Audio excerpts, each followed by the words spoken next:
Assalamualaikum warahmatullahi wabarakatuh. Selamat malam teman-teman, sahabat semua dimanapun Anda berada.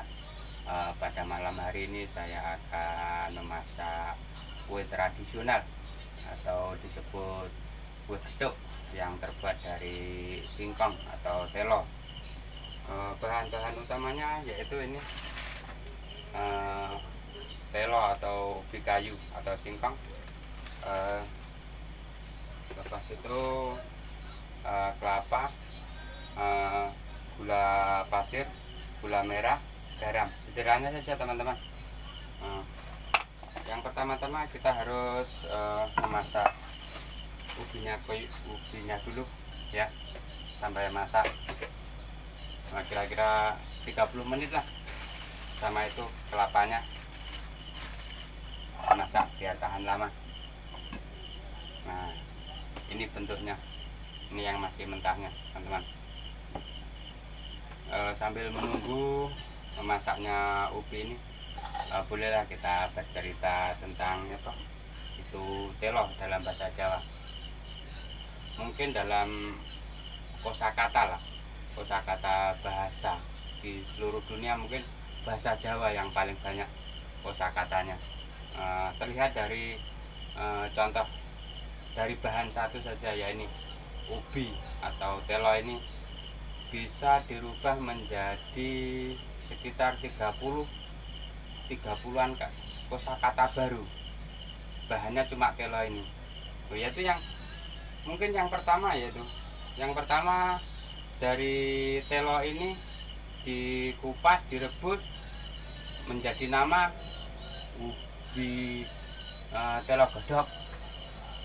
Kalau digoreng nanti namanya jadi telo goreng ya. Kalau direbus lepas itu dikasih ragi atau fermentasi 3 hari sudah masak, itu namanya tape. Lain lagi sudah tape, itu namanya tape. Nanti kalau digoreng dikasih tepung, digoreng pakai minyak, namanya tape goreng ya kan. Bahannya cuma satu telo saja. Nanti kalau direbus, ini direbus dikasih gula, air, santan, namanya kolak tape. Kalau sudah jadi tape lah. Nanti kalau belum jadi tape, kalau macam ini direbus, dikasih santan, dikasih gula, dikasih air, namanya kolak telo ya kan. Banyak lagi. Belum lagi itu ini diparut halus, dimasak. Kalau di pasar-pasar tradisional namanya kicak, tapi parutnya halus lah, diparut halus, dikukus, itu bisa jadi nama kue kicak. Biasa dimakan pakai itu gula merah yang sudah cair. Nah, lepas itu kalau yang pekat-pekat itu dikasih dikasih kelapa, itu namanya kue cenil. Itu membuatnya hampir sama, kicak sama cenil itu hampir serupa. Lagi nanti yang hampir serupa lagi namanya klepon, itu bentuknya bulat-bulat, dalamnya dikasih gula, itu namanya kue klepon. Itu terbuat dari ubi juga ini. Lepas itu kalau ini diparut sudah lembut, digoreng, dikasih gula, dibentuk bulat bisa, segitiga bisa, segi empat bisa, itu namanya kue jemblem. Itu kosakata dari telo saja. Sudah berapa banyak tadi? Belum lagi nanti ini dikupas, digoreng, namanya telo goreng. Kalau dikasih keju, dikasih rempah-rempah, yang modern ini namanya telo goreng keju ya kan. Banyak. Belum lagi nanti ini diparut sampai lembut, diambil intisarinya atau tepungnya, nanti bisa dijadikan kerupuk, namanya kerupuk telo. Dulu ada kerupuk gaplek, sekarang sudah nggak ada kerupuk telo. Yang ada masih di hari-hari raya di Jawa itu masih ada yang memakai kerupuk telo, gurih rasanya. Belum lagi itu sudah diproses jadi pati, jadi kerupuk telo yang ampasnya itu namanya gamblong. Menjadi nama gamblong itu biasa dipakai untuk makanan sapi. Ini kosakata dari satu buah nama telo saja ini. Ya. Belum lagi ini dikupas, diiris tipis-tipis, digoreng, namanya keripik telo. Masih ada lagi. Lepas tuh kalau ini dikeringkan untuk jangka masa lama, namanya diganti gaplek. Gaplek yang kering dilembutkan itu namanya jadi tiwul. Nah, ini populer ini di warung-warung, di kedai makan yang kering itu ada itu jual tiwul, makanan khas itu bisa bertahan lama tanpa bahan pengawet alami. Itu tiwul namanya. Kadang-kadang saya pun suka juga makan itu. Lepas itu ini kalau dikeringkan lalu dimasak, dikukus, itu namanya gatot, kenyil-kenyil, macam apa, kenyal lah rasanya, kenyal. Kalau ini dikupas, diparut kasar-kasar, itu namanya growol, biasa dikukus lalu pas itu dimakan pakai kelapa, itu namanya growol, teman-teman. Mungkin masih banyak lagi kosakata berasal dari telo atau bikayu atau singkong ini. Itulah itu kosakata bahasa Jawa itu banyak sekali.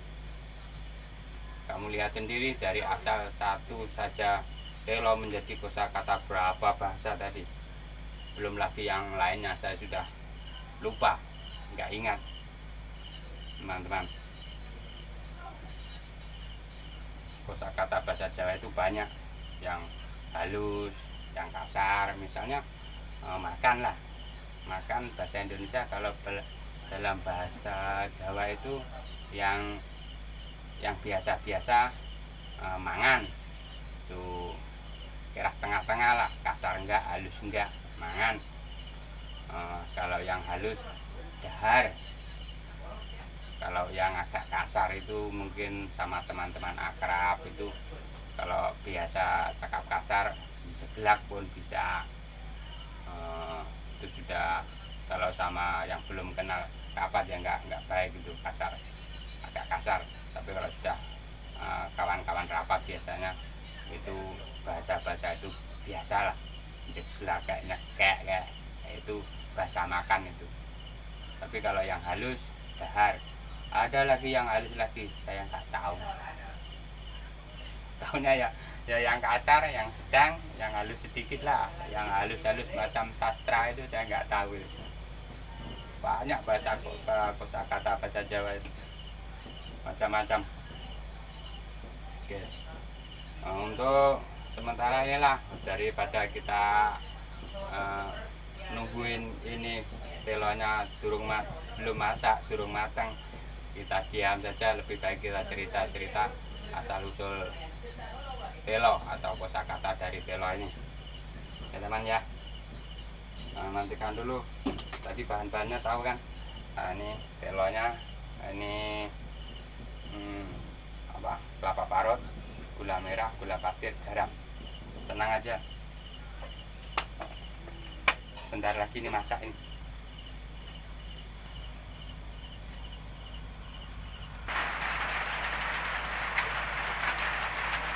Teman-teman, kelihatannya sudah masak lah teman-teman. Nah, ini telone wis matang, telone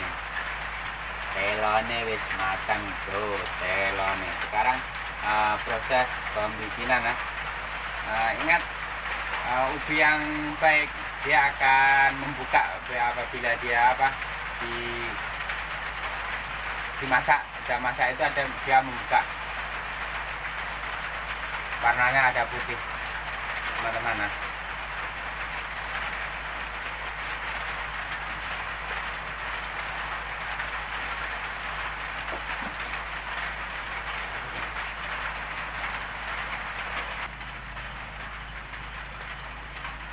kita lihat dulu teman-teman.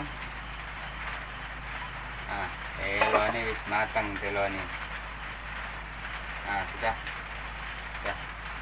Nah, untuk teman-teman ketahui, untuk ubi yang cantik ini pasti pecah kalau sudah masak. Ini pasti pecah. Itu tandanya ubinya baik, empuk lah, nggak keras. Tengah-tengahnya mesti pecah dan warnanya menjadi putih. Nah, ini teman-teman, dia warna putih ini sudah masak dan dia pecah. Nah, itu artinya ubinya baik lah, nggak keras. Oke, kita pindahin dulu.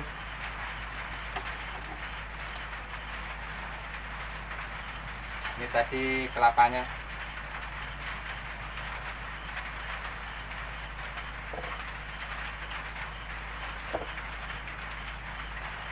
Nanti baru kita lembutkan.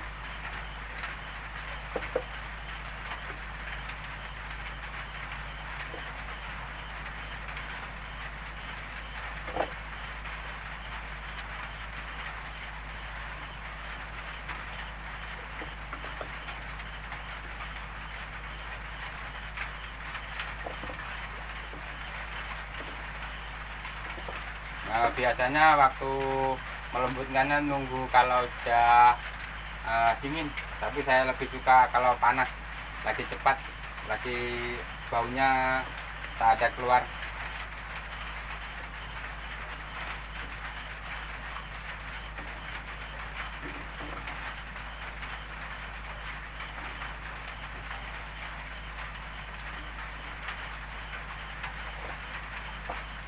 Oke, kita masukkan bumbu-bumbunya. Ini gula merahnya.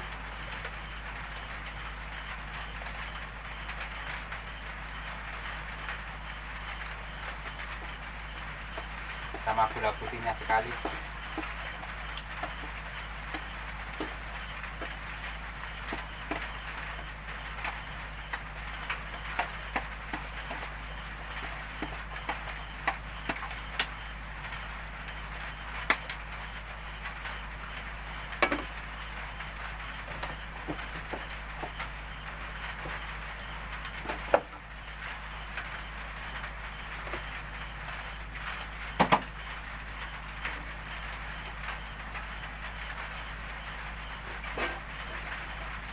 Baru kita haluskan teman-teman, kita haluskan ya.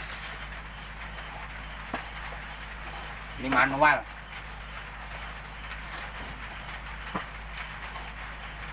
Kalau di kapasitas besar biasanya pakai itu mesin, tapi ini manual.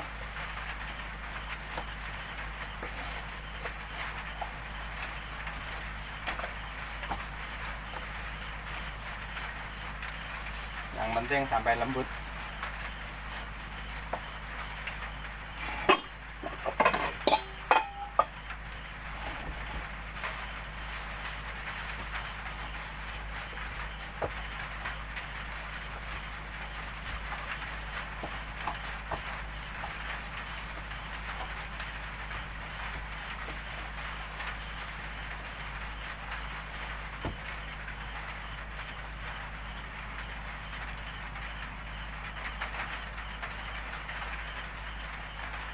Nah, teman-teman, nah, kelihatannya sudah lembut.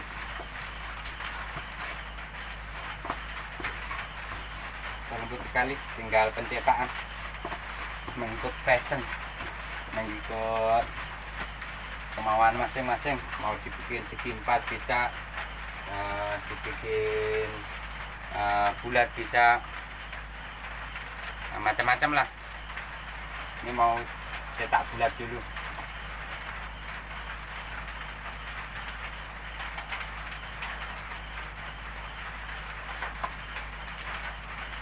Kalau sudah lembut dia lekat.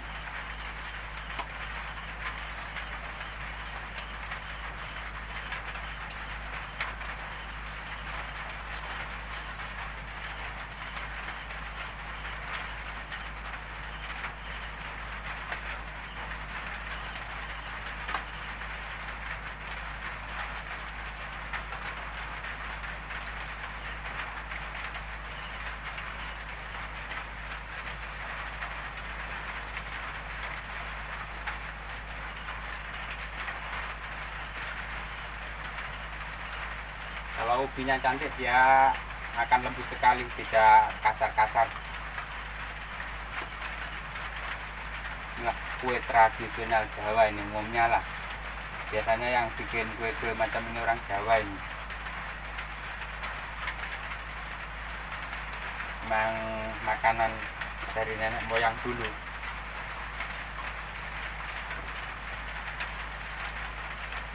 Dari saya kecil sampai sekarang. Saya kalau pergi ke pasar mesti beli getuk sarapan pagi sama kopi.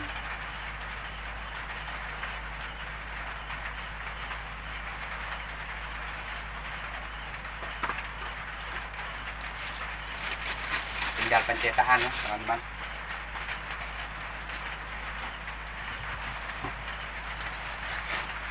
Sama mencetak bulat. Mau segi 4 pun bisa, segi 4.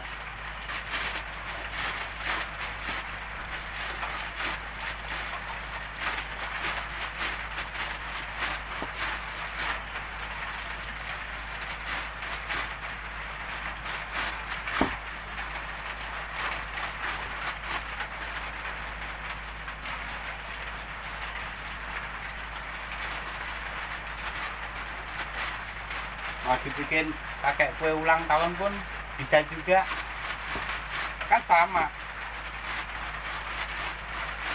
tinggal kita reka bentuk saja. Kalau roti cake kan sudah biasa lah. Kalau yang ini kalau dibikin besar macam gunung bisa juga ini, tinggal selera saja.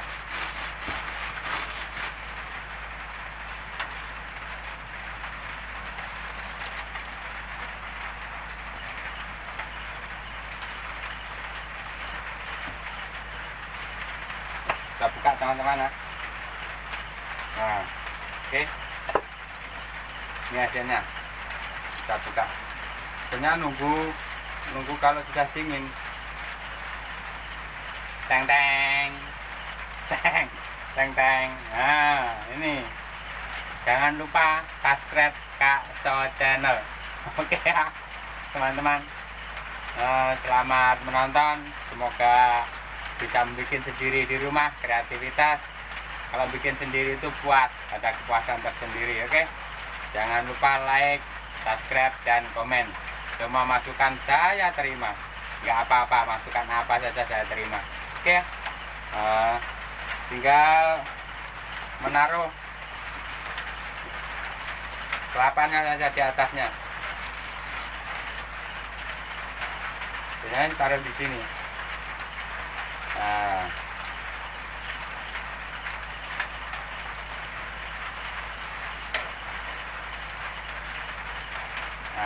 ini kelapanya. Oke ya teman-teman, selamat malam, selamat mencoba. Assalamualaikum warahmatullahi wabarakatuh.